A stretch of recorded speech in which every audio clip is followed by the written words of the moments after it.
Alright, hello everyone. Hope you're all having a wonderful day so far. There's a lot of you all of a sudden.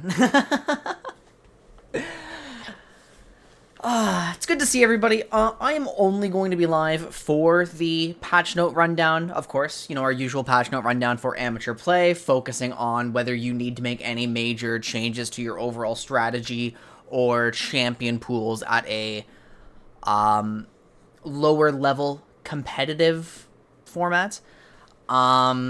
Remember that usually our default is no. Most of these changes don't actually impact things too much, but anytime something systemic happens, yeah, we're gonna make a bit of a difference. So yeah, we'll use our regular predictive criteria. There's a few mechanical changes this patch though, so when a mechanical change hits, we kind of have to look a little more in depth because there's not as many good predictors for it. So, Stweema man, that's me. That's me. Yeah. Okay, there's no real need to delay. Zeknil, yes, that was Nefiri's theme playing in the pre-show. I think it's pretty good. And yeah, speaking of, if we want to just get right into it, right? I'm not going to go too much through Soul Fighter stuff. Nefiri, new champion. Will she have any impact on competitive play? So top-level competitive play, I'm pretty sure absolutely not, right? But when we're playing in, like, lower-level amateur, right? This is the type of champion that wins some interactions and loses others. And if she gets fed, then there is no longer counterplay for certain squishy champions. You know, no longer individual counterplay, I should say. Which does mean, even at lower levels, if you're, like, a little bit coordinated, if certain protective champions are doing their job, right? It could be hard for even a fed Nefiri to really have impact all the time. What I am getting at here, right? You'll have to use her as a strategic pick, right? She will never be the cornerstone of your pool. She will never be something that you just slam because you want to play Nefiri, right? She's either not going to be present at all, or you're going to use her very deliberately. Now, for solo queue, by all means, pick her. She's great for learning assassin fundamentals if you want to branch out into some new style, right? Like, she's amazing for that. But I'm not going to go in depth about her kits, right? We do have the Day 1 Nefiri guide out now. If you want, like, more detailed information about her, you can get it there. But at least in terms of her being added to the game and her impact on amateur play, that's pretty much what I'm predicting. Surely no one... But yeah, there will be someone who does that, right? Obviously. And once we get Nefiri 1 tricks, they're going to start finding, like, weird setups, right? Like, oh, in this matchup, we go Comet! Yeah! Right?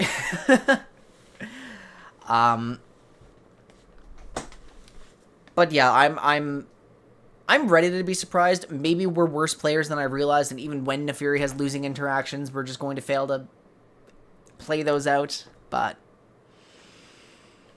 I don't know. Yeah, woohoo! Spellbook! I love my heal assassins.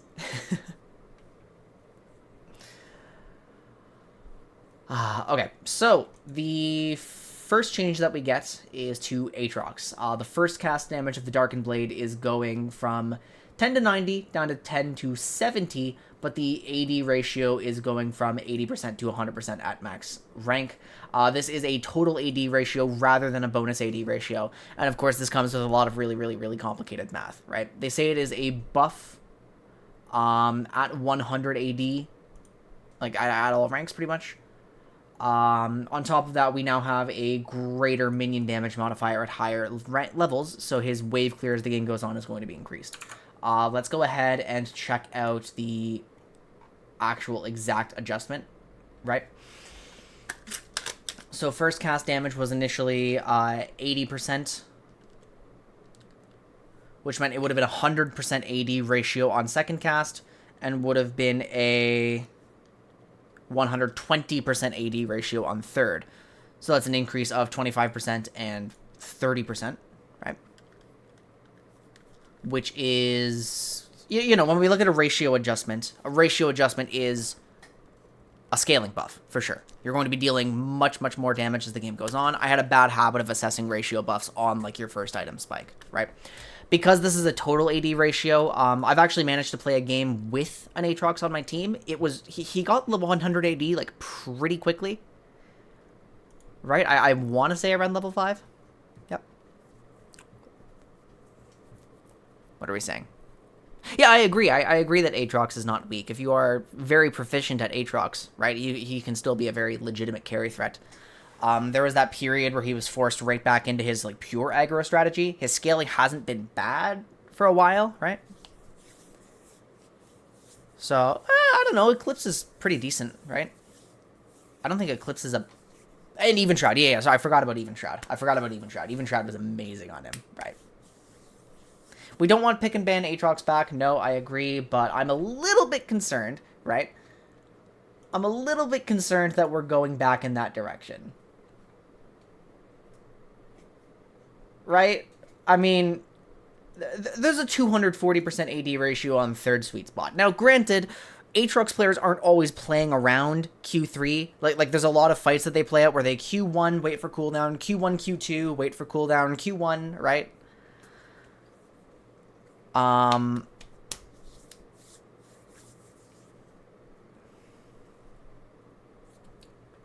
Now, usually for burst damage, we're looking for an increase of about 40 damage in the early game to call this significant, right?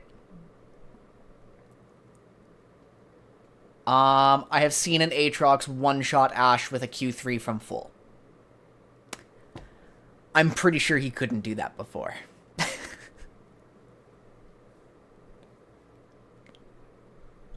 Aatrox's base AD is reasonably high, right? He's a Juggernaut.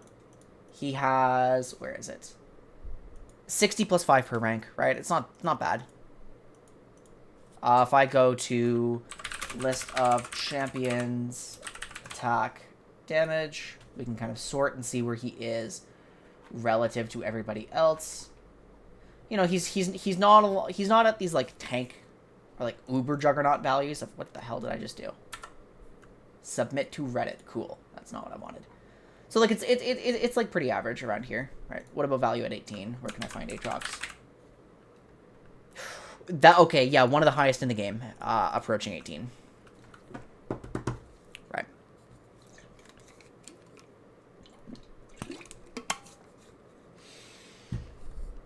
So let me just pull something up. Let me remind myself of my predictors exactly because it's been a while since I refreshed myself. So if a half caster, which Aatrox is, relies entirely on one single DPS spells, which is buffed in numbers, you know, I wrote nerfed here, then they're... Actually, wait, where is it? Because that was nerf. I was assessing simple damage nerfs on a DPS champ, right?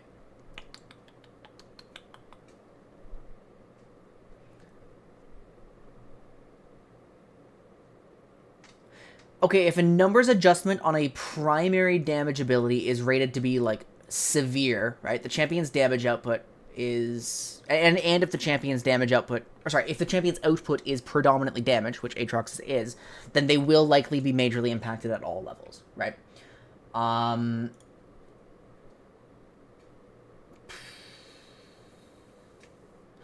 So yeah, I am going to...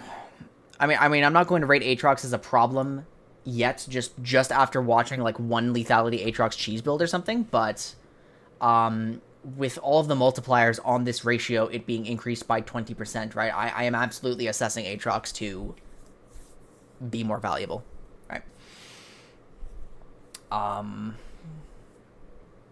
We need to treat Q1 as poke damage. In that case, it's an even better, right? Yeah, no, this change should be amazing for Aatrox. For sure. So, what that means for your champion pools, if you were already playing Aatrox and you just stuck with him, right? You're probably not going to be allowed to play Aatrox again, right? Because they're going to look at you as an Aatrox player and they're going to ban Aatrox in current state. If you used to play Aatrox and dropped him, well, I mean, like, the craziest buffs are really just the sweet spots. So, I mean, if you're wanting to add him back to your pool, like, practice him for a while. But... yeah, no, I'd be willing to make a pool adjustment to bring back Aatrox if I used to play him a lot. So, okay, Diana. Diana has been weak since our adjustments to her and her tank build. It's become more apparent over the last few patches. We think she's deserving of a buff.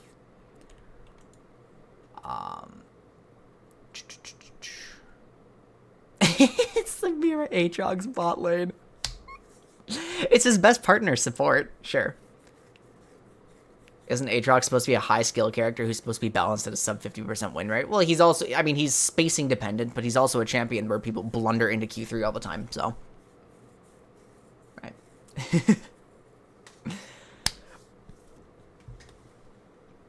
Yeah, he's good as hell. Okay, Diana is getting some shield strength. She is getting a 5 base. And let me just remind myself exactly how Diana's shield stacks up. Right. So she gets the shield initially. And if all three spheres detonate, she gets the shield again. Each orb deals full damage. Right, okay, I remember now. So Diana is getting, 5 base shield, which is ultimately plus 10, which is pretty irrelevant, and then a 5% AP ratio, which is only really felt like super late into the game, so this changes. I mean, this feels kind of placebo, right? Magic damage per orb is going up. The base is untouched. It is up 9% overall, so about a 10% increase. So, I mean, for us to hit our... hang on, there's another damage buff before I calculate. It is a plus 10% AP, but boost to E. Remember that you can E twice in a combo, so assuming that perfect case, right? How much would we need? How much AP would we need for 40 damage? We got overall a 29% AP buff to a full combo. Which isn't bad, for sure.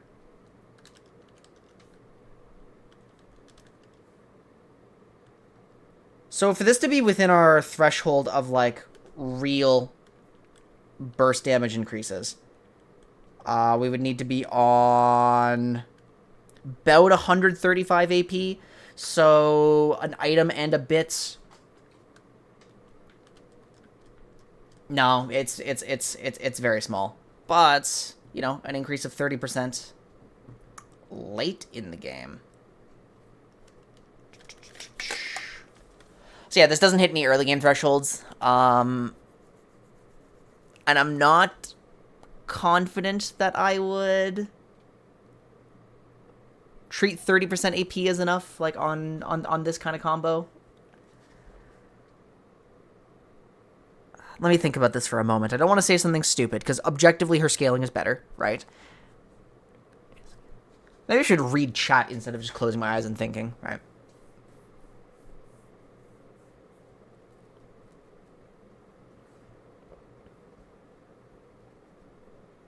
Yeah, I'm not really diving too deep onto the shield because it's such a nothing change, right? Maybe I should have, like, I should get some combo predictors. Yeah, if I developed, like, combo predictors, like a champion receives 30% AP total in their combo, what does that mean? It can't matter until, like, 2 items minimum, right? I mean, say I'm on, I don't know. I don't want to be going Nashers if I'm not building tank, right? So I'm on, let's say I'm on, hold on. Let's say I'm on Rocket Belt, which gives me 90. Rocket Belt plus Shadow Flame. So I have 190, yeah, whoops. I have 190 AP. I'm gaining 55 damage on 2 items. Yeah, it's pretty much nothing. We don't care about this really at all. It's not going to change Diana's early game. It's not going to change Diana's mid game. It's not going to change her late game. It's a numbers buff, which is going to slightly adjust solo queue win rate, and that's all it's going to do. Right. Nashor's Riftmaker is the main build right now for a tankier Diana. That would make sense. Well, yeah, for a tankier Diana, not just in general, right, Paradox? Will this have any impact on her DPS as a bruiser build? Well, we're getting less AP on those builds too, right? I don't think so. I mean, practically. What does Diana do, right? She's good in early game skirmishes. The meta's not really centered around, like, crab skirmishes or anything, right? I bet she's probably, like, a little bit better than we think she is, but... without a clear frame of reference of like where she is exactly, I'm gonna kind of just say this. We're not gonna make any changes to her pool off this, right? And that's all we really have to know. So, yeah. Gragas is easier for the Yasuo combo. Nico's fun for the Yasuo combo, right? This will be good for the Nashor's Demonic Jack Show. Based. Very based. Okay. Hecarim is losing some resistances on W. He's losing 10 at all ranks. And so they are trying to I mean, by this description, they're trying to target like the Shojin Monomune Duskblade builds, right? Is there a good way for me to find the EHP impact? I mean, this doesn't... Okay, we're gonna have to retool. We're gonna have to, like... We're gonna have to adjust our tool a little bit, actually. So, I'm gonna do this live. Because I've never had to factor in bonus resistances. So, let's just get Hecarim stats. I'm gonna pull this to the side. Let's see the exact actual impact. Alright? Hecarim has 625 base HP. He will continue to have 625. He gains 99 per level. It's already set up for that. Perfect. We're going to consider this against physicals. So he has 32 base armor, which I can't actually drag to because it wasn't set up properly. And he gains 5.45 armor per level. Okay, perfect. So now what we need to do is... we need a new one. We need a new folder. Bonus resistances, items, spells. So what did we have before? We're just going to pick a value, right? Can we call it I? Have I used I? Yeah, I have. I used I here. I used J there.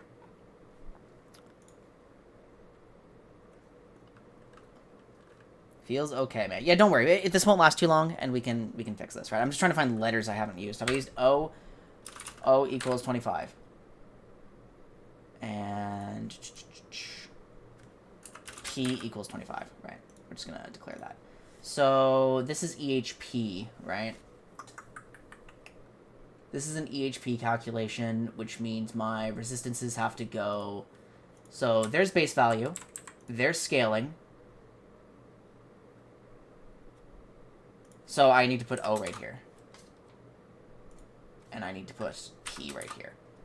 Okay, there we go. So...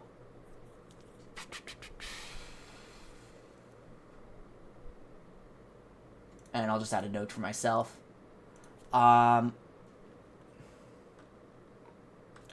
O equals bonus resists pre-patch. Actually, I'll just say bonus resists. And then P equals new bonus resists. And there we go. So what actually happened is that Hecarim, I mean, we're going to take his level 1 value. We're going to go from 15. Now he has 5. So at level 1, I mean, we're maxing W second, right? The overall impact is... is that seriously it? What the fuck? It's like a 20 EHP difference on 10 armor. That feels wrong. I must have added this wrongly. Hang on. I must have done this wrongly. That's so small.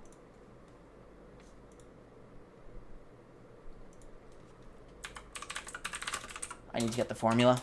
Just make sure I've actually done this correctly. Okay, we're just gonna... oh, no, I'm supposed to go health. I'm supposed to search for health. We're supposed to find... effective health right here. The physical effective health is health times... what? Wait, that is... okay, hang on, guys. Hang on, guys. I messed something up. Okay, let's move this. I'm just reminding what each of these values are. Yeah, no, something's weird here. Something's weird. So let's trace back the whole formula.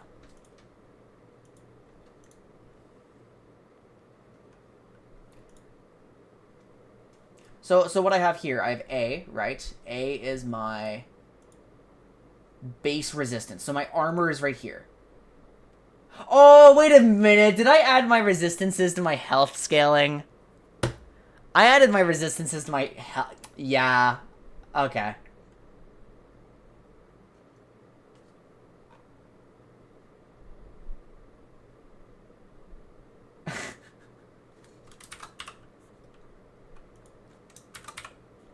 There we go. So it is a difference in 60 effective HP versus physicals at level 1. And remember, 40 is our usual threshold for significant burst damage, right? And by level 6, 100 EHP change. By 11, 149 EHP change. And remember, we haven't even started factoring in the fact that we're leveling W at this point, right? So to get our actual value at level 11, we need to take this to... What is it? This is now 20, right? This is now 20, and this is now 10. So at level 11, it is a difference in 149 effective HP. And at 13, when it's going from 35 to 25...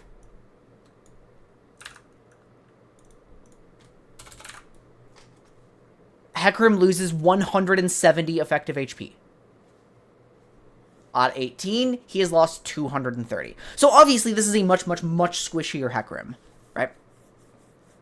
This is a much squishier Hecarim. So it's hard to understand the impact of this just by looking at the resistance numbers now, right? But now we can see. That is well beyond new lethal thresholds. So I am expecting Hecarim to be quite a bit weaker on the full damage builds. We should assess what's happening with Trinity this game, like, soon, right? Because, like, remember, he still does have access to, like, Shojin Radiant style builds, or, like, you know, stuff like that. I'm not an expert on Hecarim itemization. He has kind of his own thing going on, rather than standard bruiser. So I will leave that for the Hecarim players to discuss. But it's pretty clear that the one-shot builds are noticeably weaker. If that causes a shift in your pool because you can't make them work, that would suck. If you're a Hecarim diehard and you're trying to make them work, go for it. But this is going to affect primarily the teams that play around slow power farm junglers, right? Doesn't matter. Plus Triforce Broken, plus Cringe-ass Horse based. Yeah, something closer to Triforce Cleaver. I think that makes sense. I mean, as long as we know what's happening to Trinity Force, because I haven't read that yet, and the first time I saw Trinity on PvE, it was pretty harsh, so we'll leave our assessment of Hecarim until that, right? Okay, Jax. Jax is getting 1 second off his Counter-Strike, and his mana cost on Grandmaster at Arms is going up. Now, this is the standard cost for an ultimate, so I've always been terrible at assessing mana cost buffs, or nerfs. So I'm not going to go deeply onto that. 1 second on Counter-Strike. I mean, this should be a love tap, no? Let me check my cooldown criteria. A champion who does not cast their spells off CD will be significantly less affected by a CD change. Of course, Jax is actually casting this off cooldown, like, in fights, most likely. But the following types of abilities are most impacted by cooldown changes, provided that it represents a significant portion of the champion's output. Poke spells. Oh, core personal defenses. Core DPS or HPS, in-combat spammable mobility, catch or protective utility. This is catch, yep. Window-limiting ultimates on aggro champions, and spells with ideal 100% uptime, which this is. You want this up 100% of the time. So that does mean that Jax is the type of champion that would be more effective by a cooldown nerf onto his Counter-Strike. As for exactly how impactful that is, I couldn't tell you. Top lane blind picks, like, swap around so often just based on what's in meta, and Jax is in meta at top level. All I can really say is that this hits the threshold for something significant, and we're going to have to play it by ear from there, right? Unless you guys want to kind of throw some extra insight, like does this affect some specific trading window that I'm not aware of? Is there some specific matchup that gets swung a little more by not having a second cooldown advantage on somebody else, right? Those kinds of questions have to be answered by you guys rather than me, because I'm not going to pretend to know something I don't, right?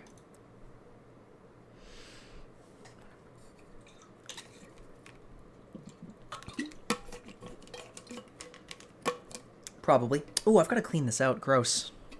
Ew. What's it going to? It's going from 14 to 8 down to 15 to 9. It's a 1 second cooldown nerf. Which isn't that big a deal, right? But our notes say that this is the kind of thing that matters. So. Oh, but remember, platinum and below. No. Here's the actual the sauce, right? Platinum and below, this swings interactions, right? Interaction-based matchups are irrelevant down there, right? It does not matter. If your matchup is swung by how interactions work, all you have to do is play a little bit differently and just play better, right?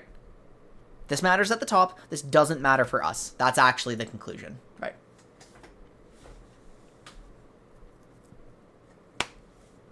Karthus. I got a message about this last night from a Karthus player. Karthus is losing 2 damage off early Q, scaling up to nothing. Okay, let's get the exact... Oh, that's right, I mixed them around. Let me just check how hard this is empowered. It's double, right? Yeah, double. Okay, so he's losing 4, 3, 2, 1, 0 damage. He's losing 4 damage per Q. Usually we would say DPS change to a DPS champion Keck W, right? Because, I mean, this is effectively an auto attack. What the hell is that?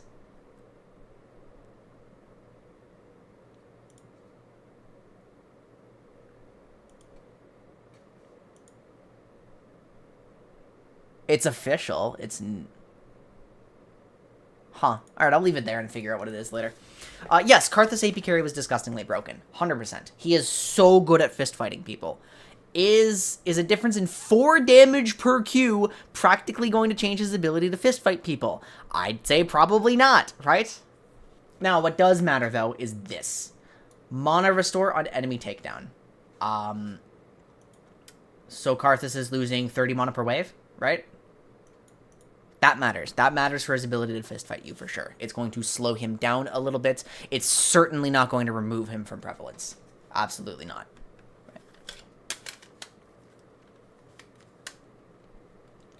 So,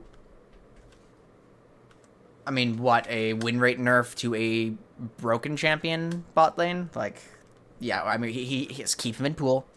Don't overreact, just, oh, the actual impact might be, if this makes our sequences hard to play out, and it objectively will reduce the amount of pressure we can play in our first sequence, but we might have to drop exhaust for TP sometimes, and that would be bad, right? That would be bad. It takes him from 55 to 52. Okay, but a 3% win rate nerf is big, right? Like that does matter.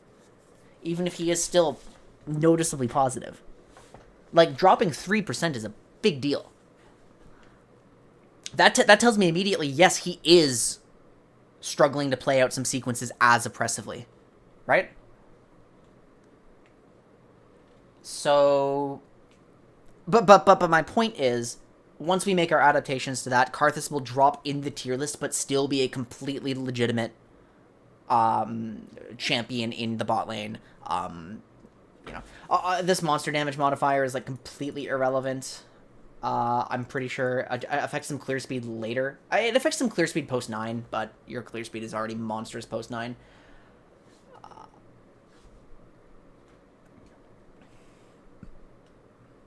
So yeah, he's probably just easier to endure. Good change. We'll have to assess him mid lane too.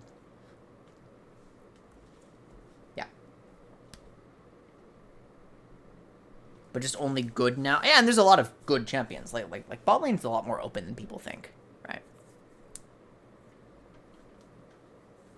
Yeah, but I imagine this would impact Karthus more harshly in mid lane. Maybe not. Is it easier for him to push waves in mid lane? Like, shorter lane, better recalls? Maybe.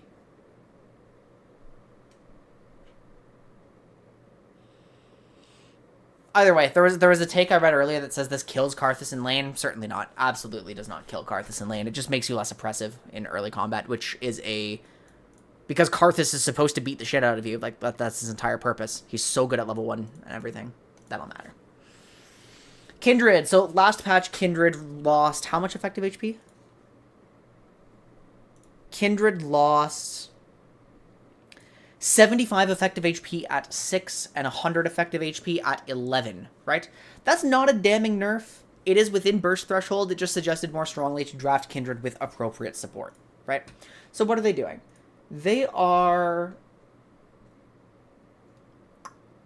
Is this a revert?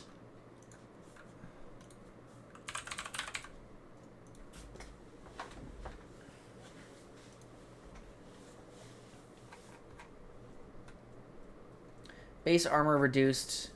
Okay, 3 armor and 30 HP. Kindred is now gaining 30 HP and 3... Okay, full revert of last patch.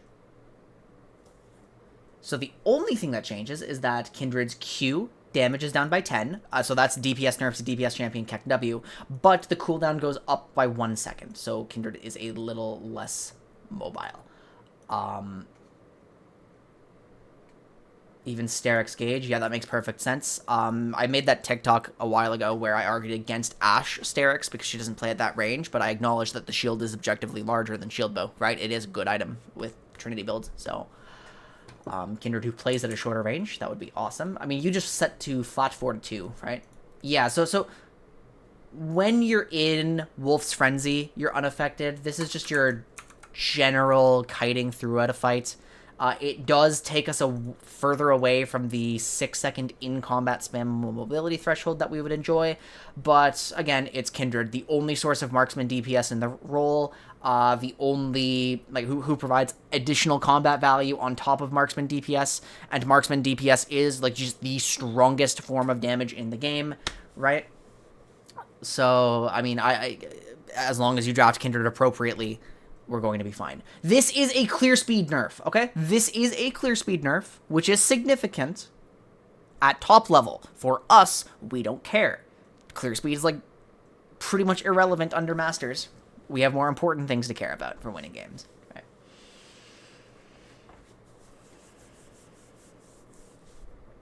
Okay, yeah, so if we revert... yeah, Kindred's just so strong. A clear nerf for an invade jungler is massive. I don't really pressure myself into invading on first clear, right? I mean, we can't. It's just Scuttle Crab, but... I mean, skip a camp. Skip one camp to, sync up your timers with your laners. Like, we're fine with that. Personally, my early game on Kindred is just kind of chill, right? 3 camp into invade felt consistent. I imagine you're right, into the right matchup, yeah.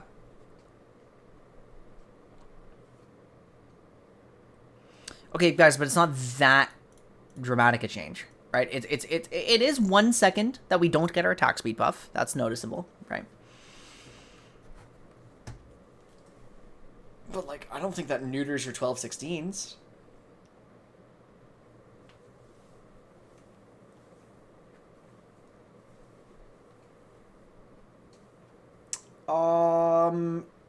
Show me a tangible difference in clear speeds, like the value before, the value after, and I'd be happy to reassess. But, I mean,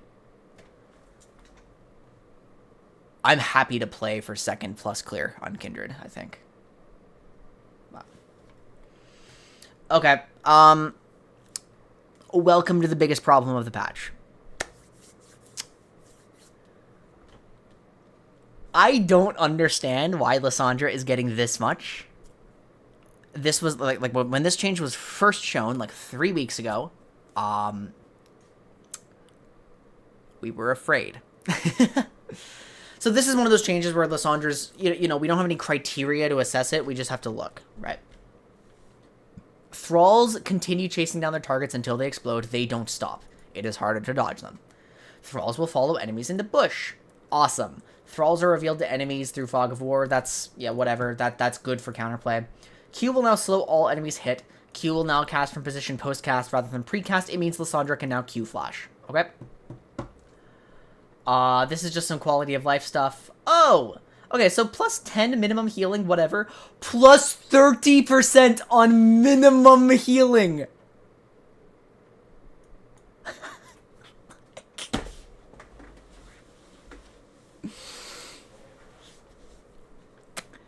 So, yeah, and Zeknol, that's my point. We're not optimizing clear speeds. We're too shit for that. So the change doesn't matter in that way. You know what I mean? Like, at our level of play, that invade speed does not matter. It's only for top level.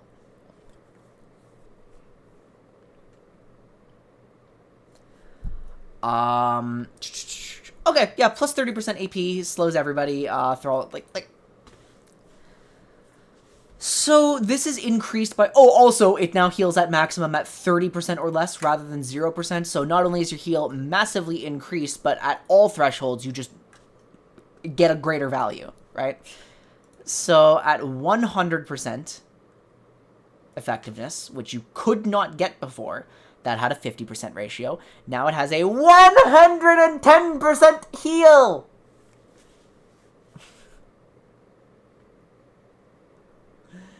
So Lissandra is just, like she can go for way riskier plays now.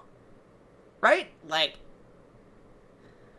I don't know. I'm expecting this champion to be Thanos. This is, like, this is most likely going to be a very meta-defining champion. Right? Like, this is one of the few instances in which I'm willing to just overreact and then tone it down, right? Because, I mean, like, the sheer utility increase, the usability increase, just the plays we can go for here, I'm expecting Lissandra to be absolutely ridiculous. Even if you poke her out, can't she just R herself to finish her, like, sequence now? Right? Was she that bad before this? No! No, she was not.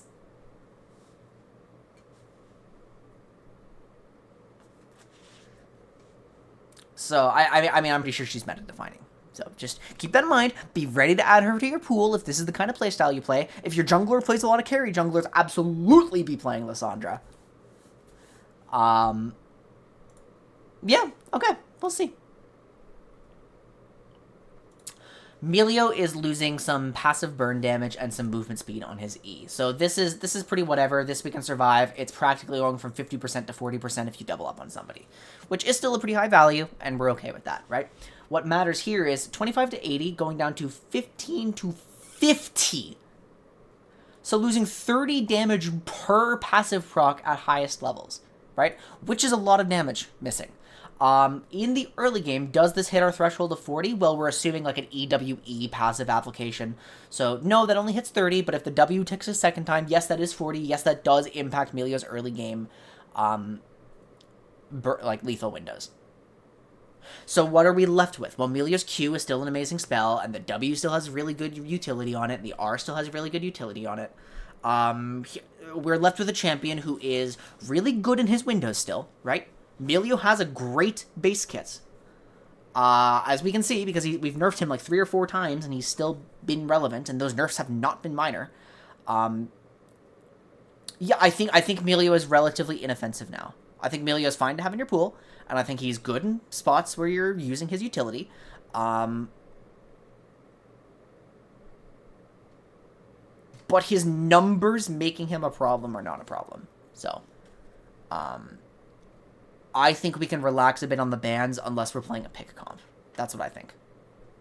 Yeah.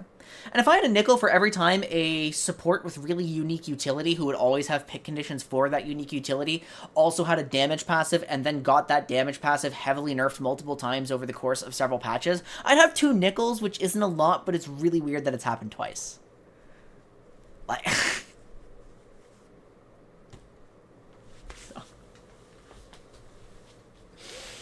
So leave Melio in pool, like, but maybe we don't ban him perma now.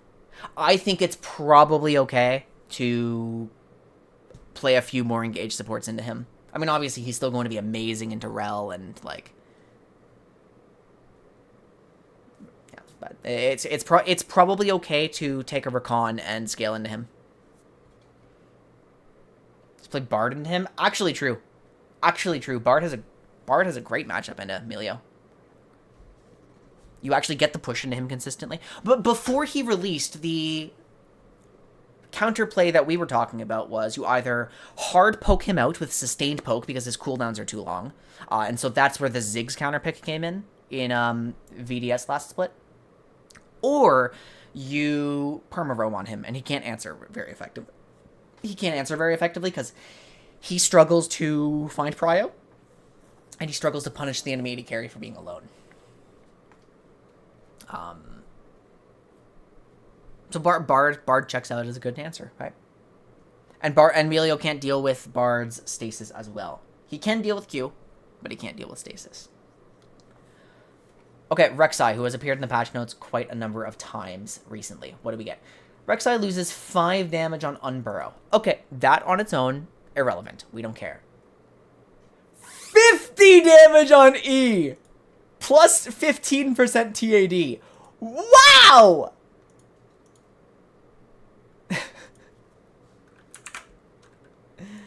Let's go ahead and make sure we know exactly what the Furious Bite numbers look like on its true damage, right? So the damage is doubled and converted to true. Oh my god! That's a 100 damage reduction!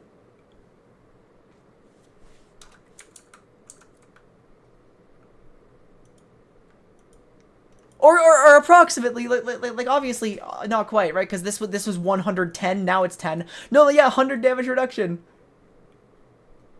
This was 120, now it's 20. Yeah, 100% damage, no, not percent, 100 flat damage reduction on E.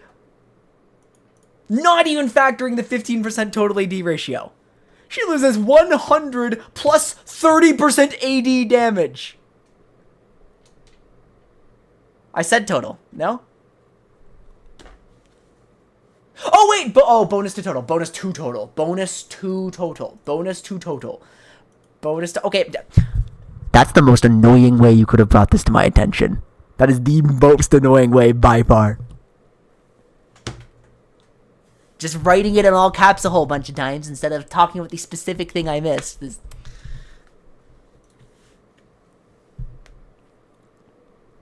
Okay, so,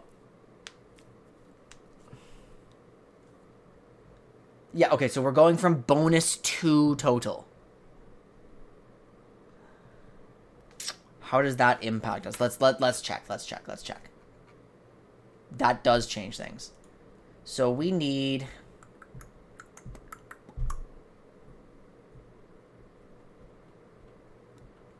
Well, it started on bonus, right?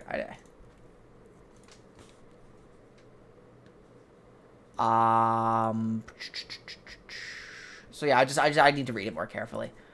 Okay, so we have 58 base. Okay. Let's see what's actually going on here. We have 58 base.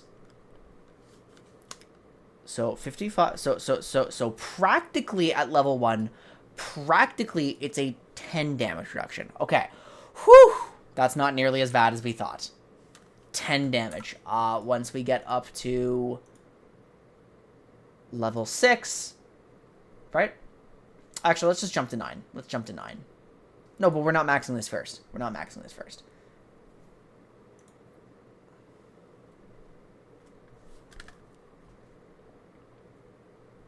We're just smoothing it out, right? Okay. Whew. Let's calm down then.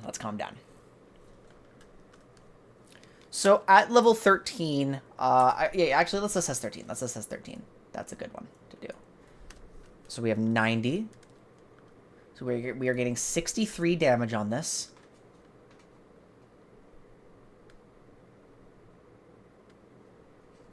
Which does fully compensate for the lost 50. Okay. It's actually quite minor. It's actually really minor. We're losing 10 damage early. Which is 20 while true, right? Okay, it's really minor. I don't think this actually hits the 40 threshold then. Okay. False alarm, everybody. False alarm. Rek'Sai did not lose 100 damage. False alarm. Her scaling is a little bit worse, and her early is like a little bit worse, but remember that she actually does have some sustained damage now. And so, like, you know. Okay, we don't have to make any major changes to Rek'Sai, right? It's... Whew! My bad. We almost Severely overreacted. Okay. Rel. We achieved both those goals. We didn't nerf Rel support enough. Yeah, pretty much as we predicted, right? What did we say about Rel last patch? Overall durability decreased. Rel doesn't mind these changes. Her powerful kit is still intact. Jungle clear heavily buffed, and clear is restored to a generically good state. Yes. So what does she get? She loses another 3 armor. I mean, her base armor is crazy. She is stealing less or fewer resistances, which does mean, yeah, maximum armor and MR steal is now down to 10%, which, keep in mind, steal, like, this is reduction. So her reduction is not as good, and that's important because that does meaningfully impact her damage, right?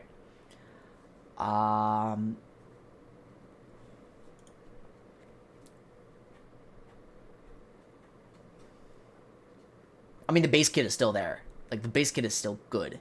The base kit is low damage, and so the damage nerfs here do matter. Because Rel needs these shreds to kind of... yeah, the ally damage via shred is most of Rel's damage. This is still a good initiator, right? Like, it's... And part of the reason that she's still really good is the fact that she has that new Q, right? She has a non-committal stun, ranged stun, with the movement speed to set it up. She can get in, pressure, disengage if she has to, engage if she can, you know. So, understand... Okay, so let's talk about damage requirements for engaged supports again for a second. An initiator needs some damage of their own, or they always pressure their teammates. I mean, unless their CC duration is just stupid long, right? I don't think Rel quite qualifies for that. I know her ultimate is very good, but... she's still reducing 10%.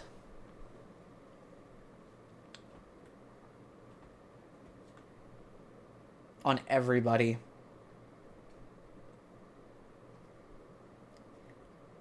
She's obviously not bad. She'll never hit, like, Leona tier from these changes. But they matter. To what extent do they matter? I can't get numbers for this. It's not possible for me to get numbers for this. Unless I go through some, like, really crazy, like, scenarios, right? I have to go through specific scenarios to know. So because I can't know how much damage Rel lost... it's not going to be much in lane. It's not going to be much in lane at all. And actually, we should assess this base armor change too, right?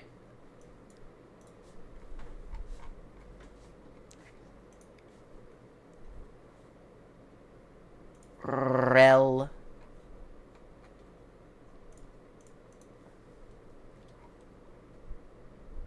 Okay, we're going down to 0 and 0. 610. 610. HP per level is 104. 104.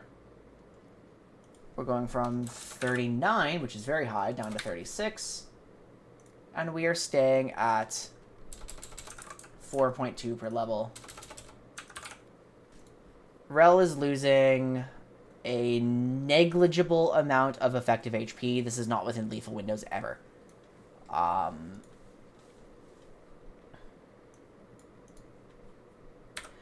So yeah, without knowing exactly how much damage Rel is losing, we can't fully assess. But with that base kit intact, with this change not being super significant, I'm totally expecting her to stay good. I'm very happy with her in the jungle. We'll play it by ear. We'll see if Rel is dying more often because it's harder for her teammates to finish whoever she's following with her lack of damage. That's the question we're asking for this patch going forwards. And I imagine she'll stay in a pretty consistent state, right? Rengar. We're glad he's building damage items, has a unique love for crits, and play as an assassin, but he's succeeding too well. The speed at which he one-shots his foes leaves little room for counterplay. Ooh, okay. He's losing so HP 5 feels like a weird nerf, but it's probably attacking top lane. Yeah, it's attacking top lane.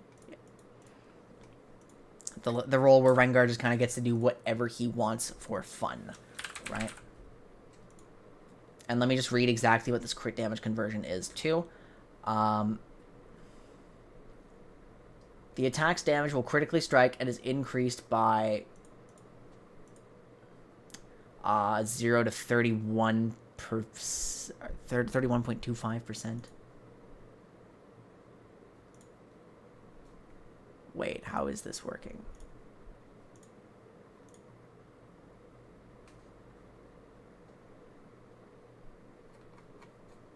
I don't really understand exactly what I'm reading here, guys. So I'm going to need a moment to figure that out.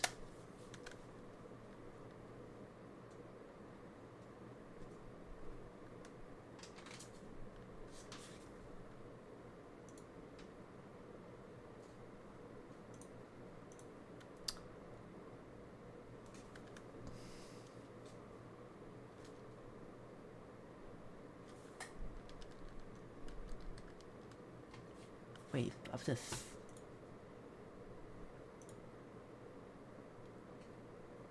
Critical strike damage conversion.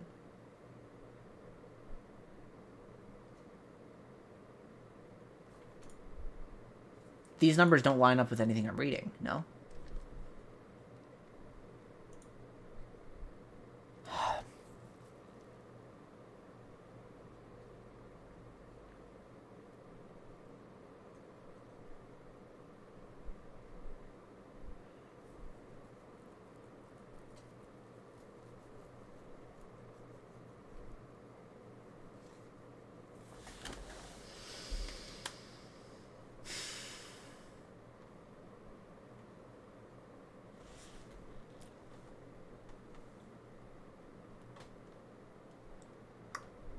Why does it go to 101%, by the way? That's so funny.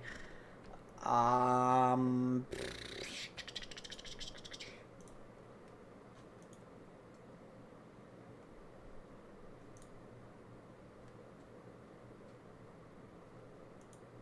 I mean, like... That's surely over 40. Is it over 100 by mid-game? If it's over 100 by mid-game, then... that matters.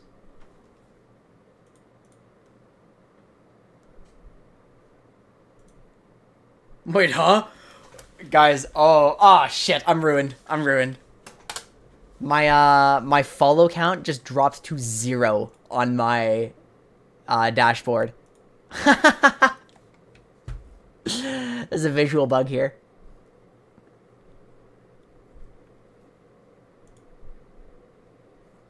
Okay.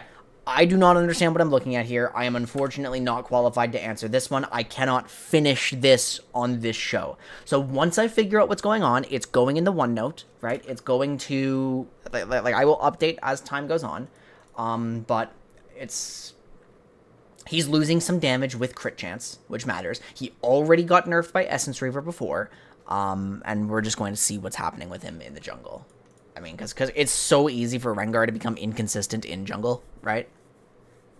It's kind of harder for him to become inconsistent in top lane, but whatever. Shaco, meanwhile, is getting some physical damage buffs, right? AD Shaco sucks, right? We all know it. It either jumps in and one-shots you, or it doesn't, and that's all it does. And AP Shaco is actually kind of nasty, right? AP Shaco, the boxes are in a great state. Like, he has a lot of options. He's got this Everfrost option, too. I've been studying AP Shaco a lot lately, and I genuinely think it's good. In the right spot. More so as a support, I think. But I actually just got blasted by one last night. It was... I've never seen a Shaco player play that competently. Like, it was nuts. But either way, Q's bonus physical damage is going up by 10%. BAD. The backstab bonus critical damage is going up 15%. Please, please, please, please do not do the same thing to me here. Right? Thank goodness. It's just the attack in general will critically strike for 55% damage. Right? I think it's worth considering not buffing the clown.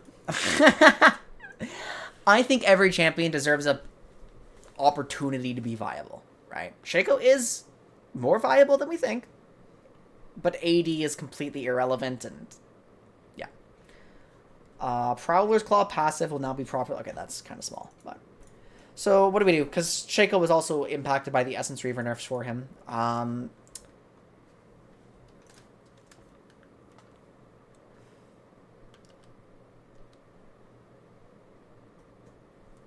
practically that ratio goes from... Okay, let's see.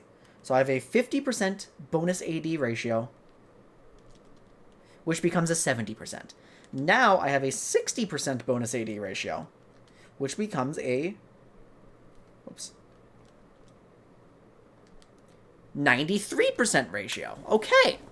That's plus 23. It's pretty easy to get that in some windows. Leaves him with the same problems, and, like, you need to be on multiple items, like, probably three items for that to really come into play, right?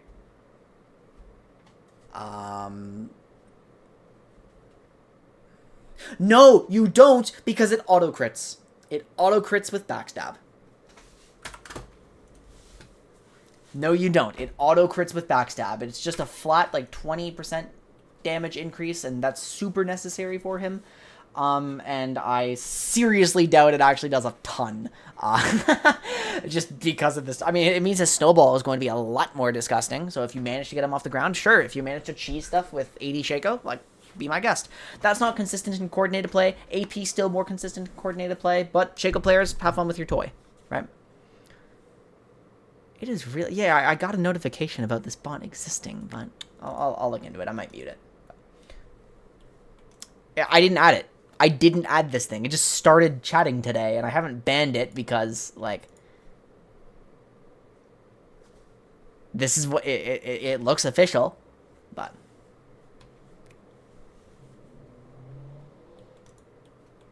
Oh, well. So they're trying to encourage Shyvana to build AD now. That, you know, the non-AP builds haven't felt appealing since they nerfed her tank build by a lot, and that was really unsatisfying. That was a while ago. I was kind of disappointed that they did that, right? Obviously, this description is right. Shyvana is an item carrier, and she lost Frostfire. So what is she getting now? The bonus physical damage on Twin Bite is now scaling up to 100% AD. The attack speed, she gains increased attack speed for 2 autos, and which would have been awesome for the E damage, right? The E on hits. And then we're nerfing the cooldown. Okay, we're nerfing the cooldown. That's, I mean, we can refresh the cooldown, but we're nerfing the cooldown by 1 second. Okay. On hit versus marks targets, it's staying at 3% max health, but we're gaining 1% max health per 100 bonus AD. Are we trying to create a Trinity Udyr? Like, I don't know. This kind of change can only really be that, right? Like, it's... This kind of change can realistically only create one-shot Trinity builds or something. And auto-attack Shyvana requires somebody to come into her exactly like auto-attack Udyr does. Now, top laners, does this matter for you guys? Does this create some side lane monster that I'm not aware of? Because what? It's a 20% increased ratio here. It adds a lot of burst, because it's giving you increased access to this, which is also increasing the ratio, right? It is a burst change. Does this create anything for you? Because for junglers, you're still better off building AP. It's disappointing that we don't have, like, I mean... Is she a good IBG user? Like, I don't know. I see this being fun for... off-meta players. I'm going back to last patch. I'm seeing this looking fun for off-meta players. Yeah, they are building IBG, actually.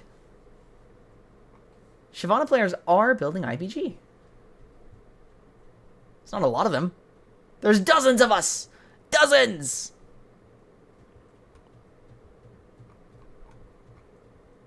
Actually, hang on. What the hell did I just witness? Something just happened in the jungle. Is it a fluke? Yeah, that was actually a 1.2% increase.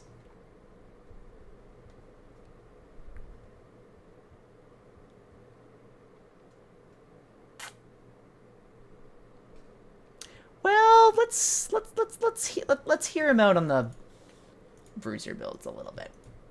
Let's hear him out. If IBG is a legitimate option for us, then Demonic IVG Titan. That's pretty funny. I mean, yeah, I'm predicting this is a nothing change unless they're coming into you. And Tank Shyvana was good just because she's, like, has perma slow and stays on you, but, like... No. No, yeah, I know. Now that I've seen that, now that the idea has been presented to me, there is some potential for, like, IBG full tank with a Titanic in it. So let's see if that develops, and if it does, the Shyvana top players will most likely be happier than the jungle players, even though, obviously, we just saw jungle's solo queue win rate increase more.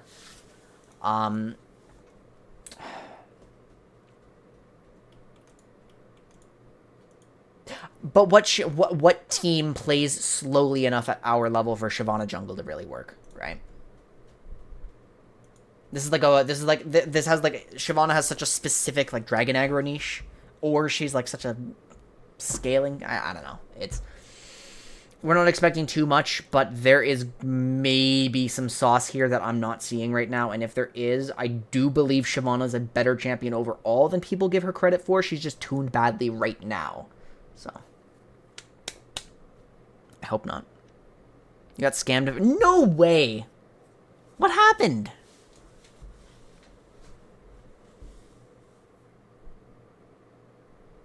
Shyvana even shrouds.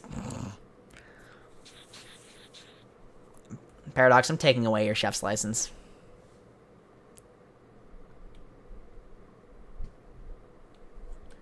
Okay, Wizard Bear is a popular yet underpowered Volibear build. Well, to be honest, I think AP Volley is, like, the better way to play him, right? It scales better. Okay, let's take a peek. You must be Honor 2 and above. Ah. There we go.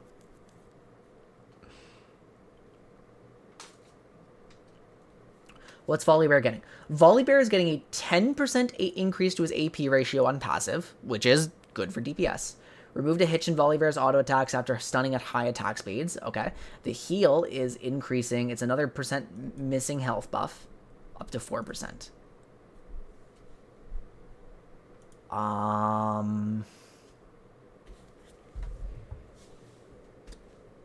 So Volibear jungle doesn't really get the income to thrive on AP, so we're not really seeing a lot of that. Because when I say AP, right, I mean high durability, like Ada, Nashor's sometimes. I don't love that one. You know, a Riftmaker gets thrown in sometimes. A Demonic gets thrown in sometimes.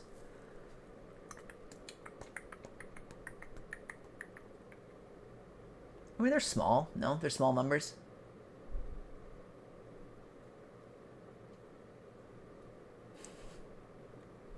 It is. It helps you to survive long enough to DPS something. I forgot about Nashor's Rift Hole. I forgot about that.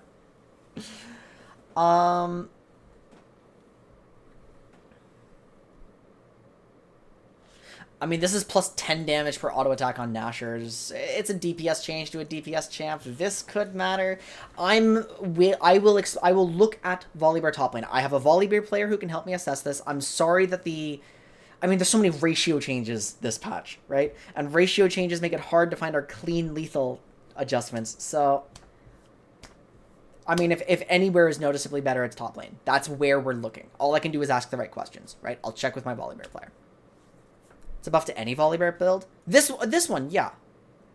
Maybe I'm underestimating it. Let me go to the washroom. I think I'm a bit distracted. Let's we'll pick up where we left off here. 4% missing HP. How much does that matter? 4% plus 4%.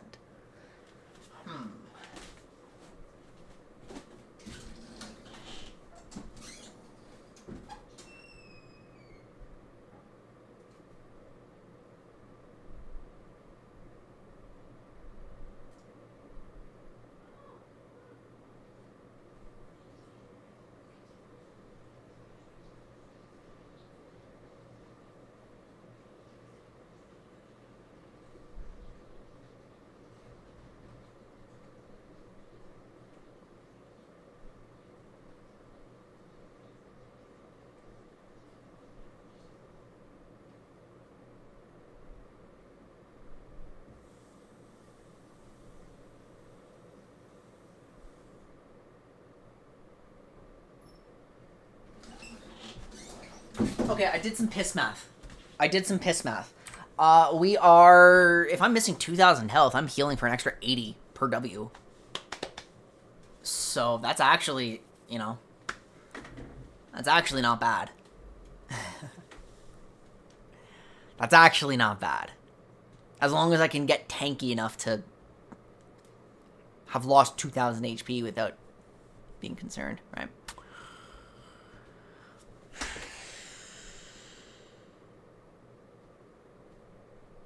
This... I think this actually might make him a bigger nuisance than I thought. Volibear's still in a state in jungle where almost nothing can contest him on first few clears, right? He just falls off a cliff, like... So if he stops falling off a cliff...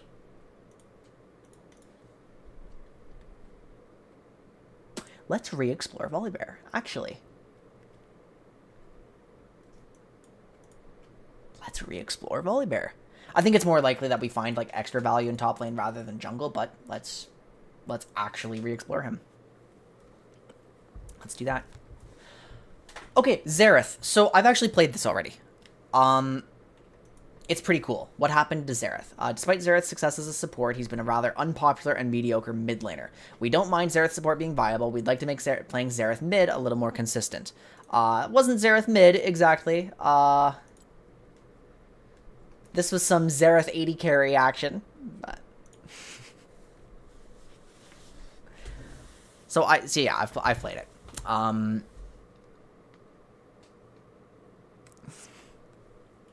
I've been playing Xerath bot lane since, like, Season 9. It's actually... It's actually so nice to just sit there, like, farm, have someone to protect you the whole time, and then have the income to rush Deathcap, like, second. So Xerath is losing about 60 base mana. The cooldown of Mana Surge is going up. But Mana Surge's cooldown is reduced by 2 seconds on killing a unit, and hitting turrets will now proc Mana Surge. Basically, there's not much of a difference in Mana Surge, but if you do clear a wave, right? Like, let's say I proc it at the beginning, I clear a wave, I spend my spells, kill 6 minions, now I have 4 seconds left on my cooldown.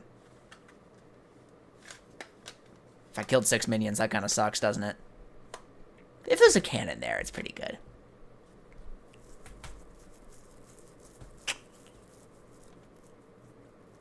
I don't know. It's good. It's good for early laning. I did feel it being good for early laning, but the more I think about it, and the more I think about what I experienced in my own games, it's stupid irrelevant later into the game. Basically, though, it also says, you know, if you're not farming, it's so much harder to get your mana, and that is really bad for Xerath support. Right. Now, he's going to baseline 4 casts of ultimate, 4, 5, 6, rather than 3, 4, 5. And that's awesome. And each shot deals a little bit less damage, you know, minus 20 base, minus 5 AP. All right. If a champion is hit with a bolt, successive bolts will deal an additional all the missing damage. This applies to any number of champions hit with a bolt. You hit 1 or 5, you will only... Whether you hit 1 or 5, you will only receive up to 1 stack per cast. That does ramp quickly, right? It does deal quite a bit of damage if you're hitting everything. So, I don't know. With what I felt... I mean, when I play Norms with my friends and I play Xerath 80 carry, I'm getting unusually fed pretty much no matter what, right? And I am cheating my way out of lane phase when I shouldn't.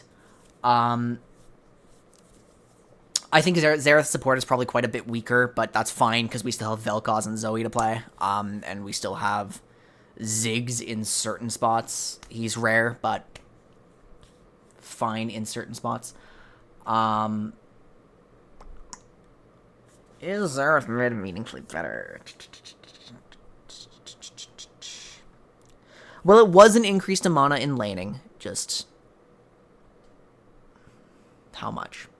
And Xerath has always dealt really extreme damage, right? It's not like giving him extra damage on his ultimate is going to suddenly make him more pickable. What matters is whether this helps him to lane more consistently, right? And so I felt it. I felt that my sequence was easier against weak players.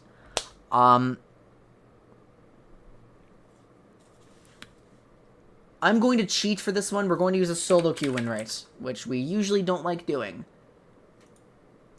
It's actually surprising that he's still winning so much, but his popularity dropped off. He gained pretty much nothing. So that answers that question, right? Turns out in solo queue, his mid lane performance has been a lot higher than we expected. But I mean, it's because once Xerath gets items, he's amazing. Just that's it, right? So I don't know. It felt fine. I was happy with it.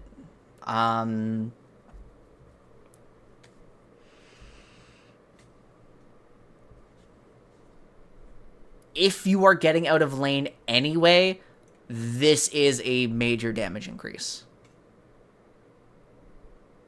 Yeah. Yes!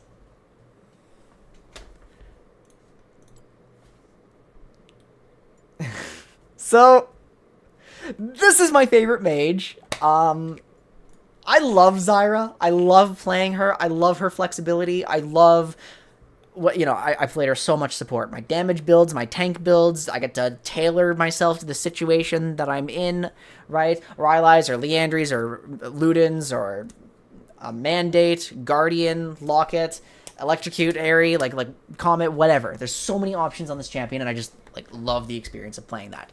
Zyra is very frequently looked down on. I agree that she is not the best mage support. If you want a mage support, you should in most cases pick something a lot more aggressive. The niche she does fill, though, is that of the mage supports, she has some of the best peel, right?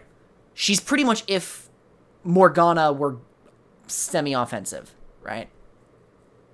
I mean, not even, you know, a Black Shield, but you get the idea that I mean, right? No, I like Zyra jungle, too. And Zyra jungle has actually, for a very long time, had a pretty healthy clear, right? She has a full health clear. She doesn't have to worry about her health. Speed is okay, right? But like I haven't played it a ton recently. Just because I don't know. I don't know why I haven't played it a ton. If I thought it was legitimate, I probably should have gotten myself a little more experienced before I got here, shouldn't I? But let's see what's going on, right? So the plants are taking less damage from AoE spells. This means that an AoE will not... So they have 8 HP, right? An AoE will not deal half health.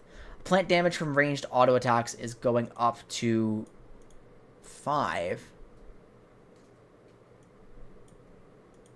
That's practically nothing, because the melee auto attacks still kill, and the ranged it still takes 2. So practically that just has like little interactions with dots and stuff, right? Plant damage to monsters is no longer going to be 150% damage. It's now just a flat 40 to 100 bonus magic damage. Now, I am pretty sure that is a major clear speed buff, right? Like, that's an absolutely absurd clear speed buff, right?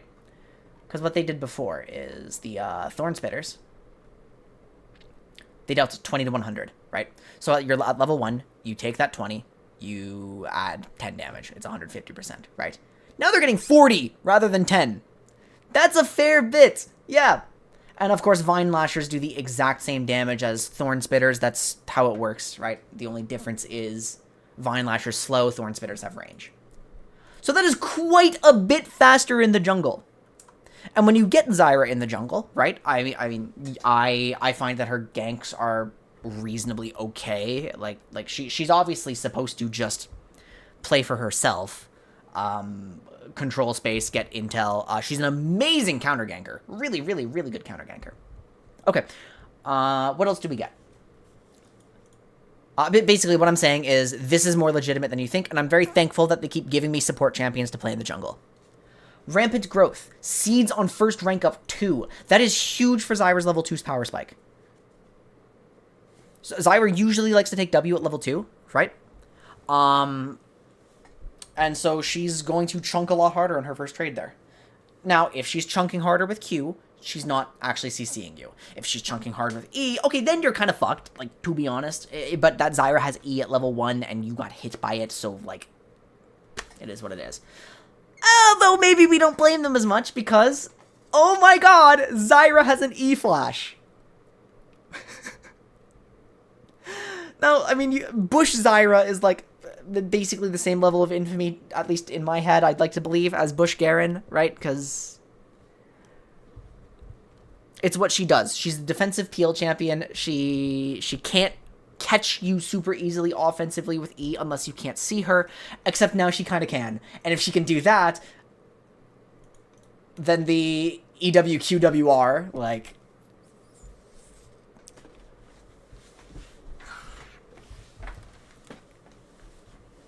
R gets some... Oh, I love this casting logic change. It's just going to be really good for QOL. But basically, what I'm trying to say here is I expect Zyra to farm much better in the jungle because she's already full HP, super healthy. I have seen a 3-0-0 clear on TikTok. It's super technical, but 3 minutes flat. Right? So basically, is Zyra super meaningfully stronger in support?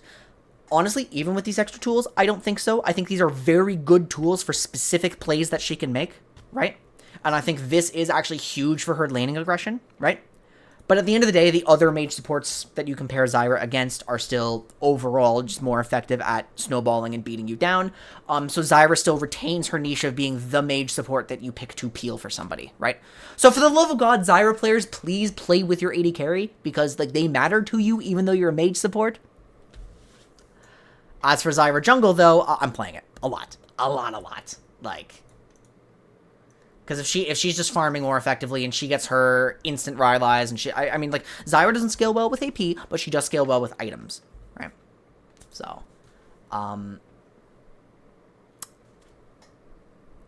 so support, probably no major change in, like, any tier lists, probably no major change in pools, probably no major change in pick conditions. In jungle, we're going to assess, I mean, I don't think just having a fast clear makes you an amazing jungler. I'm just biased towards it because, like, fuck, I love playing Zyra, and Zyra jungle's something I used to love all the time. I would encourage you, if you like mage junglers, check it out and consider adding it to your pool, but again, like, I'm not dead certain on how strong the ganks are, how susceptible to invades you are. I mean, if you're super fast, you're not susceptible. I don't mind being a dedicated counter ganker, right?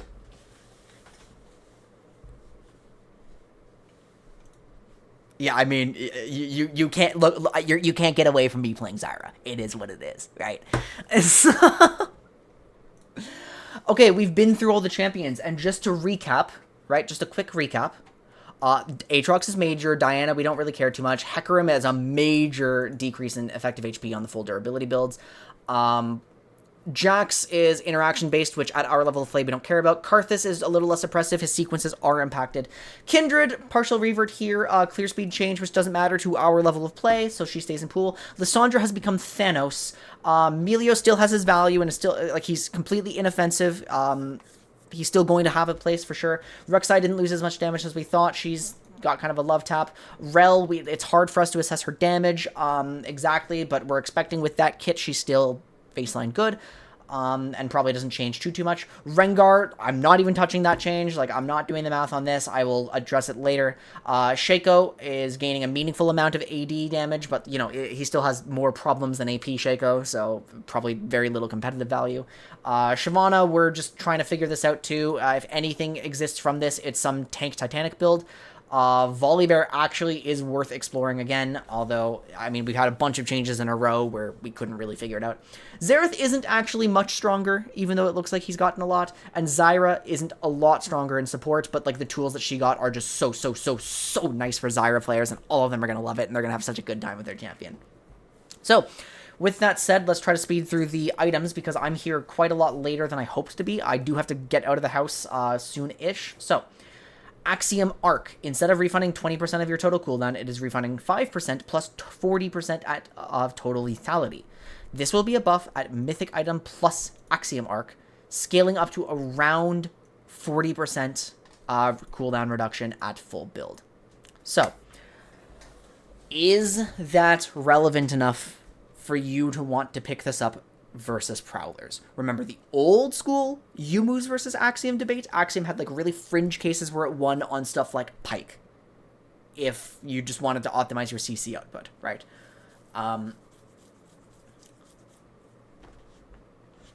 This passive as a whole, historically, kind of frivolous, right? But what's like the best case we can get? I mean, this is crazy on Pike, right? Like, let's be clear. This is absolutely bonkers on Pike. Now that the ult cooldown refund actually scales up. Because if I get an execute, right, and then I choose to use my reset on an E extension, it's still very, like, then my impact in that fight has been greater, and it's actually pretty likely I'm going to get another ultimate after that if the fight's been drawn out, right? For Pike, it makes it feel better to use it before a team fight, for a pick, right? That's big for a champion like that. Yeah, so as a whole, I guess that makes our rule team fight capable assassins. If their ultimates are really good in team fights, maybe there's a window for this, right? What is the exact Prowler's damage? You will be losing flat 85 plus 45% bonus AD. On, like, one auto attack, which, suppose that's okay, right? Actually, yeah, this is the part of the stream where we have to really start to think. So we have to really start to think through our systemic changes, and everything else here, like, let's see. So I probably wouldn't go for it on Nefiri. I hate building lethality on Nocturne. But yeah, Kiana stood out.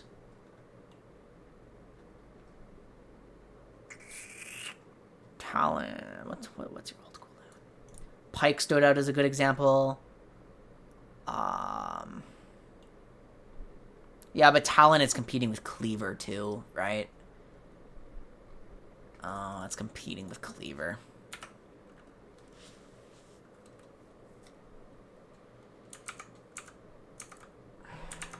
Hang on. If I buy an 18 lethality item, hang on. Let me check. Then it goes up. An 18 lethality item increases it by 7%. If I just buy an 11 lethality Dirk, that's an extra 4%. Wait, it's not an 11 lethality Dirk. It's a 10 lethality Dirk, isn't it?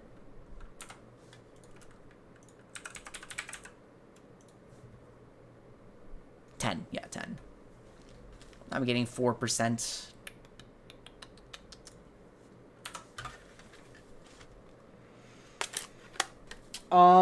Okay. You know what? If it's already no, okay, hang on. So Axiom is struggling to beat Yumu's on second item. That's the core, or not Yumu's. Axiom is struggling to beat Prowlers and Cleaver and Edge Knight on second item, right? It's very hard for Axiom to win that. Very, very hard. But if it goes crazy on sixth item, maybe there's a spot for it.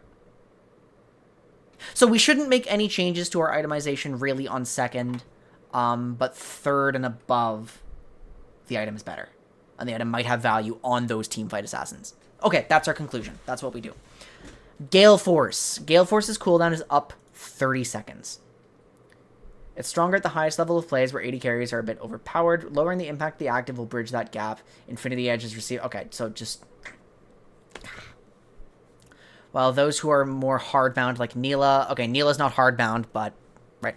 So I mean, this is supposed to be a nerf to melee crit users predominantly. And Aphelios, because I do think Aphelios is a little bit bound. He needs it for his playmaking. It's a nerf to Yasuo, it's a nerf to Yone, it's a nerf to... Yes, it's a nerf to Neela, even though she's not hardbound, she has Eclipse. Which is actually better in a lot of cases, I think.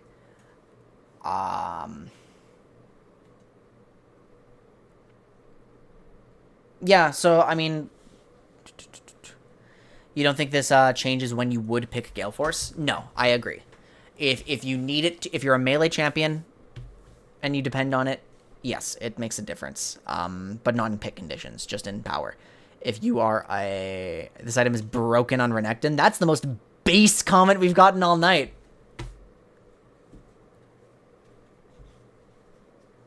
Wait a fucking second.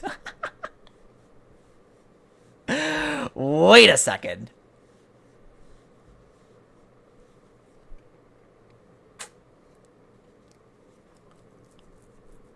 I'm actually looking into that. I'm not joking. I'm actually looking into that. Yeah.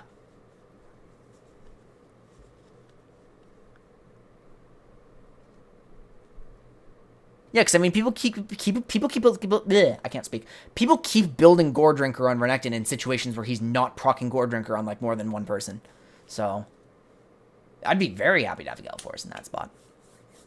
Eclipse over IE on Neela. Well, yeah. Current state. I mean, how do you get to IE cleanly on Neela? Right, that's my problem. If Neela had a really clean way into IE like she used to, like with Shield Bow or something. I mean, I guess you can sit on Ravenous into it, but then then it's so expensive, right? Then you've built, like, how do you get your lifesteal stack plus IE plus, like, eh. Because then you have to go, you have to go a non-crit item into, what, like, Collector IE or something? Or Shield Bow second IE? I mean, then you're just stuck on the lifesteal stack build, which is fine, but really poor in skirmishing for a long time when you want your Neela effective early to compensate for the expected 20 CSD, right? With prayers, yeah, exactly. BT into IE, I mean, BT's a pretty garbage rush item these days. I was holding out hope that it would be fine, but no. I mean, the cleanest ways to get Neela online, the two cleanest are Dirk, Zeal, Eclipse into, like, Collector, start stacking crit with lifesteal, right? Or so that would be, yeah, Dirk, Zeal, Eclipse, Collector, BT, Shield Bow, stuff like that, right? Or it would be, like, just raw Gale Force into, I mean, pretty much the same thing, right? We just want our Neela capable of fighting stuff early. So, anyway, I digress. Gale Force has received a number of nerfs in the past. It's not broken. It is still useful on 80 carries for the sake of staying alive. It is still useful on Aphelios for the sake of playmaking. But let's talk about this thing. So, Infinity Edge did not need a nerf. If you guys remember what I said on 1310, I legitimately predicted a return to BF Zeal IE for regular 80 carries. Now, that didn't happen because there's always been some broken rush item. Stormrazor was overtuned initially, and then, you know, Kraken started being really, really, really good again, and then Shiv started being really, really good again, right? And so we didn't end up going to that Infinity Edge. But Infinity Edge has been quite strong. They never nerfed it. It was amazing last season, and it's amazing now. The only reason people hate it is because you know, it's a mythic slot and they think it feels bad to not have Gale Force in a system that has less defenses for 80 carries, right? But we are competitive players, right? We play amateur play. We can tell our support to pick Lulu. Like, you know what I mean? So just God, I don't even know what to say to this. This is ridiculous. I imagine Yasuo jumps over to this, like, pretty soon, but like what the fuck do I say? Okay, now, unfortunately, so Kai'Sa's getting complicated in a moment. No, she's not. Never mind. No, she's not. No, she's not. Yeah, she's not. I don't know, just watch out for Jinx. Who else can get there cleanly? Like,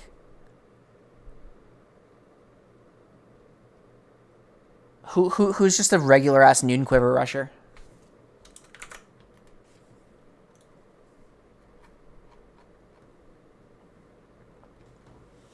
Low key, I want to see what happens with Caitlyn again. Not Draven, no. Huh, it is kind of awkward to get into it. That's funny. I'm a little curious what happens with Samira here. Ooh, Sivir. Let's actually check out Sivir again. Trist. Oh, Trist. Oh, Trist is already so meta. Oh, no. Oh, no. Oh, no. No, no, no, no, no, no, no.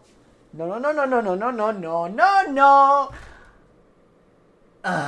Does this make some Navori users just go back to IE? Well, if they were the kind of,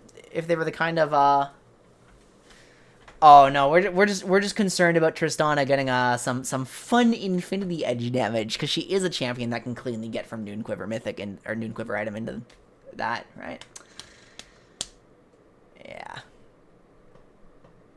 You know about Graves? He did get his crit ratio reverted. He is strong with it again. Shit.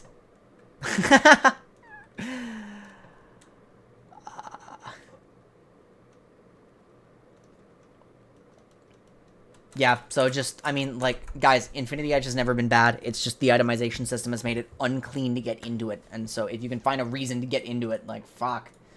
Prowler's Claw is just going up to 18 lethality, making our comparisons to Axiom a little cleaner.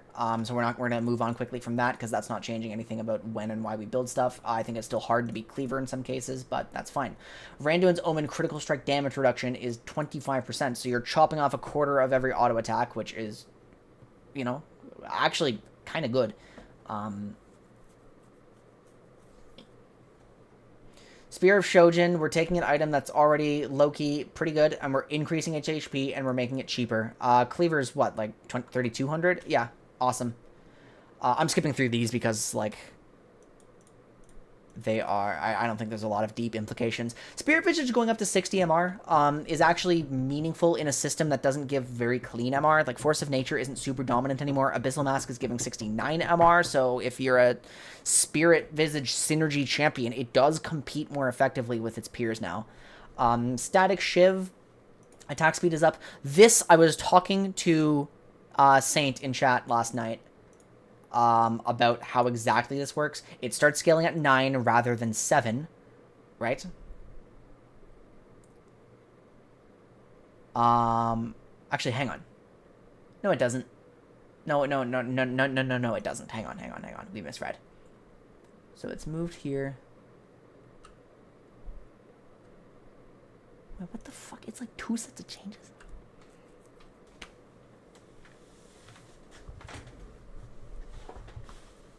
IE first is just too awkward. Well, I mean, like, yeah, we're not gonna have that debate right now. That's something's odd. Let's see. It's going from 250 to 450 based on level to 250 to 350, which is 250 plus 25 per level starting at 7. Then that, and then no, there's it's written so strangely. Let's refresh the page. Nope, it's still jank. Okay, so this is, like, incomprehensible. What we're going to do, we're going to run practical tests, because anything to do with wave clear, I'm not touching with a 5-foot pole, right?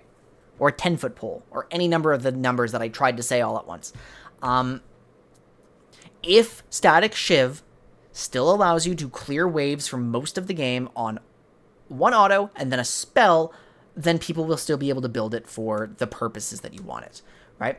It's worse in PvP still, but it's fine for driving the game forwards if you're not primary carry, like, for early game, right? So let's just see where it lands, and if it's not great, that's unfortunate. If it ends up being not great for Kaisa, what do we do? Yeah, I think we're cooking. Just a bunch of lightning stuff. See, what I like doing is I like Saf Crystal start on Xerath, and then I run Blue Chroma Darkstar, so I can be the Saf Crystal with the Saf Crystal. Right? You think it's overrated? Yes, I agree. But it's necessary for Kaisa, and it's good for Caitlyn, right? Like, it's good for Quinn, right? Shiv is worse in PvP, but it's fine, and if it turns out to not be fine, what do we do about Kaisa? Well, the cleanest way for her to have impact, right? If Shiv is no longer useful, Kaisa AP builds will be hard to play, because AP builds very much rely on either an early Q Evo or something non-interactive to help you scale into this. Rushing AP, you can't lane. I think Shiv is always just bad. Yeah, I know. I can't agree with you on this one, especially with what it's doing to Kai'Sa right now. Right. So what do you do? That means we have to go more towards a fast Q.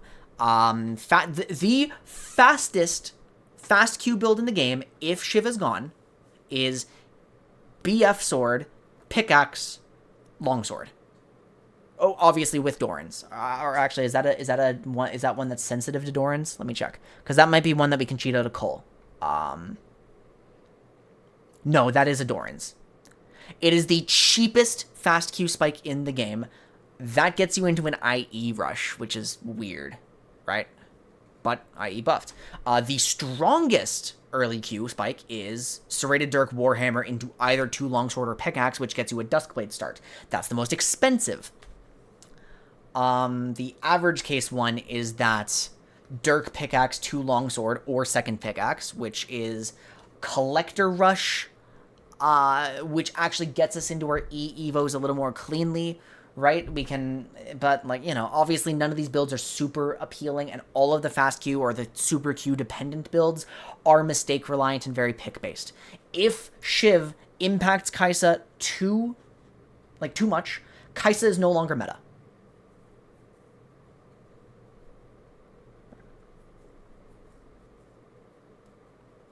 But to draw that conclusion, we have to do our practical tests. Remember, sweet spot, 1 auto plus 1 spell. If it's still doing that, it still has its place.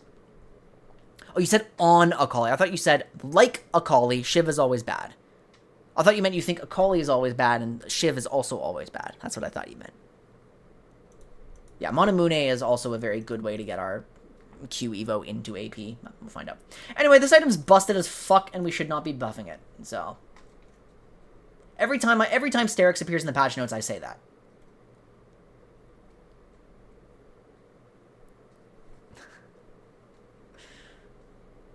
Like, it's so broken! What are we doing?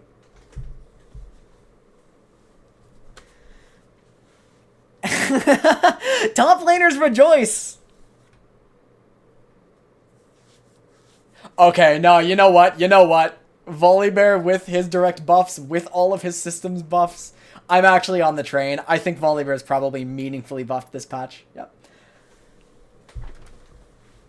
When do ADCs start building Sterix? They've already started. Draven's already started. Right?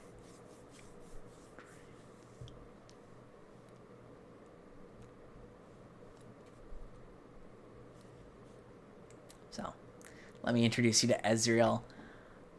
Okay, that sucks. Anyway, what exactly is happening with Trinity? The attack speed is going down by 2%. Haha, funny.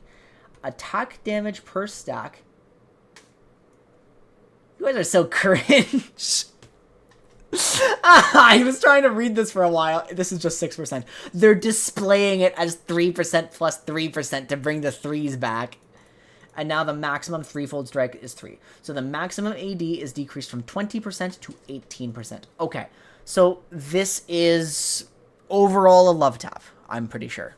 We're losing 2% attack speed.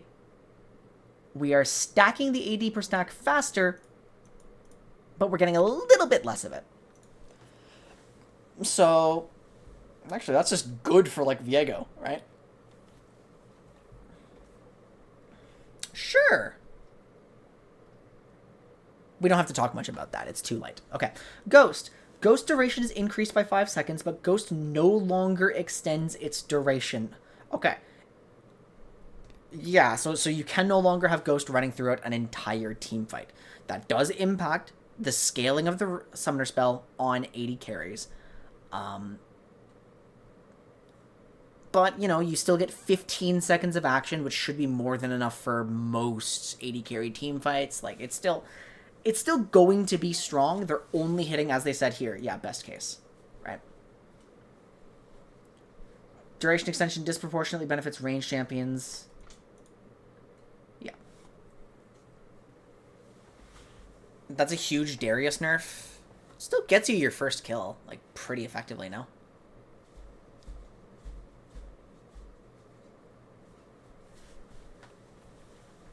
I guess specifically Darius, yeah.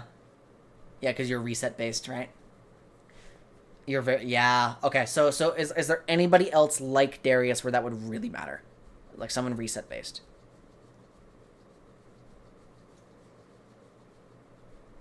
Big Cassante nerf. Just no, just regular Cassante nerf, not big. I mean, Cassante's not even dependent on it. Cassante can very easily go ghostless. Gwen is a good call out. Yep.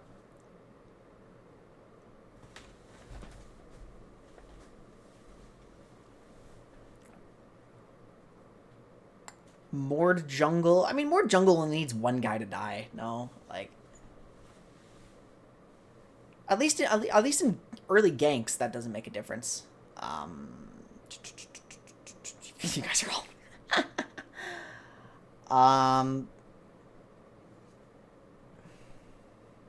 Yeah. Okay. So what I'm hearing is that this nerf is actually really big to edge team fighters, champions who will like mark a champion, get their kill. They will find it harder to run that guy down and re-enter the fight. That's real, right? So that's a class of champion that's getting hit. Reset-based champions are getting hit. AD carries are getting hit a little bit. Huh. Yeah. But no one's getting hit enough to stop taking it, right? So what we do with this... True. What we do with this change then... No, not Nunu. Nunu goes once and someone dies and he waddles away and he control 4s and he dances. Or control 6s and then dances. Yeah. So nobody is getting... Ghost is not getting nerfed enough for people to stop taking it. However, watch edge team fighters to see if their performance gets majorly impacted. And watch AD carries to see if they're, like, unsatisfied with its scaling now. I don't think they will be unsatisfied. I think it's still quite good. I mean, it still lasts 15 seconds, so that's it. Now, there's also some jungle buff adjustments. The burn true damage is going down by 3. However, it doesn't scale as much immediately. The melee slow is going down to 5 to 20. It's just worse at level 1 and takes longer to fully come online. And the range slow is unchanged. Crest of Insight, the ability haste is down to 5, but it actually scales better as the game goes on, so it's better on your mage. Right. We're taking a swing at early jungle gank power. The balance has swung too hard in favor of junglers. Isn't the jungle meta, like, at least a little slower? Like, just a little bit, right? I mean, you've got Maokai running around, like, just farming for a clear and then chilling, and if something happens, it happens, but... Let me introduce you to Jarvan. Okay, Jarvan's a special case. Jarvan Rek'Sai, those are special boys.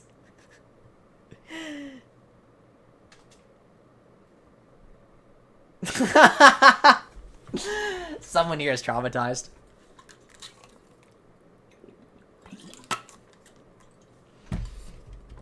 Okay, I mean, it nerfs the cheap B tier junglers that are like easy to draft and easy to gank with, so it's kind of small though. Remains at 10 damage, increments in 5 per level. So if I hit level 5, linear scaling. 68 divided by 18. It was going up by 3.7 per level. Plus answered times 4. Is that 25? Okay, we're losing 15 damage on the burn at 5, and that's not a lethal change or anything. And, I mean, it's meaningful just as a little system, but... Melee slow. That matters. That matters. I'm gonna have to relearn some gank effectiveness.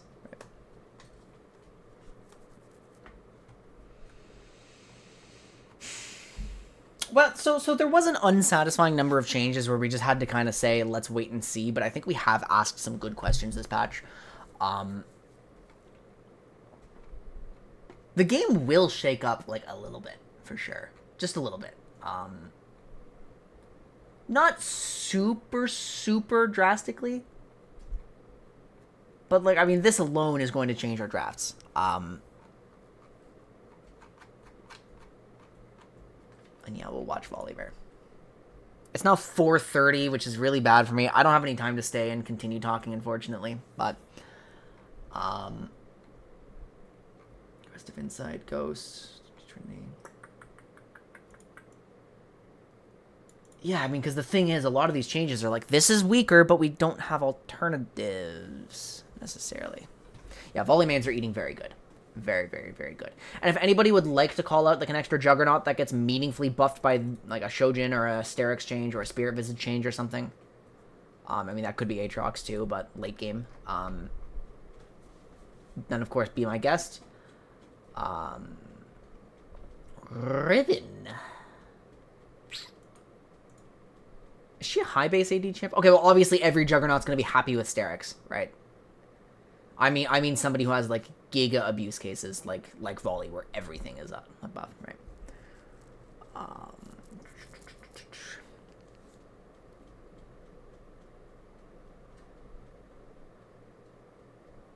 Well, you know what? I don't even have a stable foundation of, like, top lane meta right now anyway, so I don't have to care. I can just do my tier list later and smile, right?